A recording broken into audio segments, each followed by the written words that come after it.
dynamic around the council table, but we have a strong core of passionate individuals. It's interesting that we once again have a city employee who has made the transition to council. The second time from the solid waste department, Councilmember Adams, and now Councilmember Wynn. We have council members with broad city perspective, but council members, both at-large and district council members, with a very granular knowledge of the neighborhoods in the city and the work that needs to be done. Councilmember Robinson, as the overall chair of our super neighborhood council, brings a lot of experience as an at-large council member to the work that the district council members will do. So I think we're going to see a lot of focus on what goes on in neighborhoods, and I'm very excited about that. It is interesting that we have simply, at the vagaries of elections, so few women on council. I was a council member the last time. We only had 2 women on council, but there was a man in the mayor's chair, so we'll try to make sure that we keep women represented around the table. I joked with council in my inaugural speech that I chose Climb Every Mountain because I wanted the council members to know that I wasn't done climbing mountains, that we were going to continue to work hard, we were going to continue to do big things, and I was very serious about that, and they seem to be up for the challenge. They all want to do things for Houston.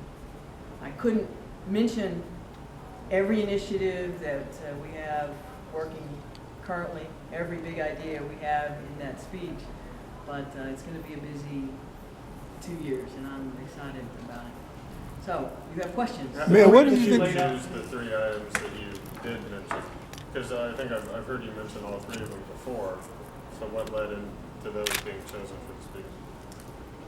One, I started with the non-discrimination ordinance because that's something that I expect to bring forward fairly early in this new year. Been in the works for a while, laying it out. Actually, I mentioned 4.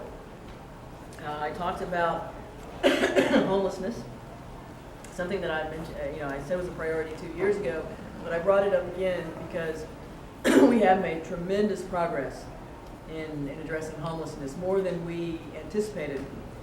And with my team in housing, with Mandy Chapman-Simple, with the folks from the broader community and those who do work with the homeless, it was time to put a marker down and say we can eliminate chronic homelessness. I cannot eliminate homelessness. Chronic homelessness is a special condition, and what it takes to eliminate or reduce chronic homelessness is very specific, and we will do that. The new initiative I mentioned was, and then I brought up Rebuild Houston, and yes, it is time. We've done tremendous work getting that program out, getting that program running. We're really just beginning to see the fruits of our effort, but we need to double down on that and push projects out.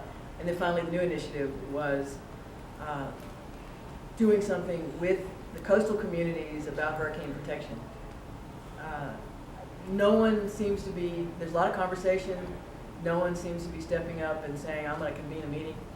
If no one else does, I'm committing that the city of Houston will. We would never be the first community to be hit, but we are all in this together if a major hurricane strikes the city of Houston, the greater Houston area. And so we need to work on that. Mayor, you mentioned the non-discrimination ordinance additions first. Does that indicate priority for you? It's in terms of timing, yes. Yeah. As I said, I intend to bring something forward soon in the new year. We understand that you're getting married. When's the big event?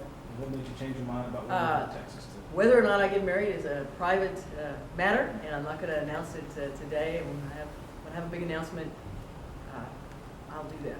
Mayor, what about the initiative that, or either the olive branch that seems that Michael Kubash has handed to you about wanting to work very closely with you and how he appreciates what you did for him in orientation? Mr. Kubash and I, Councilmember Kubash, and I have had several excellent meetings. And in fact, I reminded the council member, and he acknowledged that early on in the red light camera debate, I went out of my way to be helpful to him. I allowed his item to go on the ballot when I clearly believed that it did not need or was not appropriate on the ballot because we were going to litigate it, but I didn't attempt to stop him. And he acknowledges that that is the way we do things in my administration. We don't play games with each other. We're very straightforward. We vote things up and down. We don't hide the ball or use procedural tricks. Mr. Kubash, as he said, Councilmember Kubash, he's committed to this city. He's certainly working to populate it with all those, grandchildren, and a great-grandchild now. And so he wants it to be a good city. His passion is municipal courts, and so I'm going to have to figure out a way to channel his knowledge, but respect the boundary between a council member and a department director, and we'll work to do that. On a matter of city operations and council conduct, are you going to encourage and make sure that these individual city councilmen and women understand Robert's Rules of Order? Every one of them, well, it's my job to understand Robert's Rules of Order. Council members don't necessarily have to, but we have our own rules of council, like the tag roll, for example. And we had an extensive orientation. I think these council members are ready to go, and most of them have served as civic club presidents or in other bodies. Mary? Oh, Mayor, on the non-discrimination ordinance that you hope to bring forward, how difficult is that going to be? And is that a matter of, I can't remember the last time I covered it, overturning the city charter in some, no? Okay. City charter, which we are in court, federal court Right. actually today, Mr. Feldman is over there today, is about offering benefits to city employees. Having a non-discrimination ordinance, just as I have a non-discrimination executive order, is something entirely different. What we'll seek to do is certainly codify my executive order by ordinance to protect city employees and those who work on city contracts from discrimination. But I believe we will also consider public accommodations, public housing, and then ultimately it'll be up to me to work with council to see if they want to include private employment as well. There have been some who, in guessing what your final term will be, have said you're going to be more aggressive. Would you agree with that, or how would you characterize? I think I have been very aggressive since the very first day. We haven't, having been down here for a while under two other mayors, we pushed more big pieces of legislation through than the last three administrations. And I don't say that to be insulting, it's just I came in with an agenda. And we have done some really big items, and I also came in the midst of a recession. So a lot of the things that a non-discrimination ordinance, you don't pass a non-discrimination ordinance and take the time and energy when you're having to decide if people have jobs or not. Now I have, because the economy has picked up, we did the hard work over these last 2 terms, I have the opportunity to deal with some of these things that I care about but have been left pending. Now, this is, of course, your final term. So what comes next? Do you have any plans? I do not. I'm not on the ballot next year. And in terms of statewide things to run for, there wouldn't be until 2018. So when I leave office, I will need a job. So Are you asking right now? No, I have 2 years. And I wouldn't characterize, I'm going to go back to Mary's comment, I wouldn't characterize that I'm going to be more aggressive, but it frees me up. I don't have the extreme budgetary and financial pressures. I don't have another election staring me in the face 2 years down the road, and I know what needs to be done to fix the city. I laid out 4 big initiatives. I could have easily added pension reform to that, but I've been talking about pension reform for 4 years. We're gonna continue to try to turn up the heat on that. There's lots to do. A city never stops. Being a mayor of a city is like riding a bicycle. You can't stop pedaling. Because as soon as the bicycle stops, it just falls over. So we're gonna pedal hard, we're gonna pedal fast. Mayor, are there any capital projects you have on the drawing board for the near future that would create additional revenue streams for the city? No, I wish.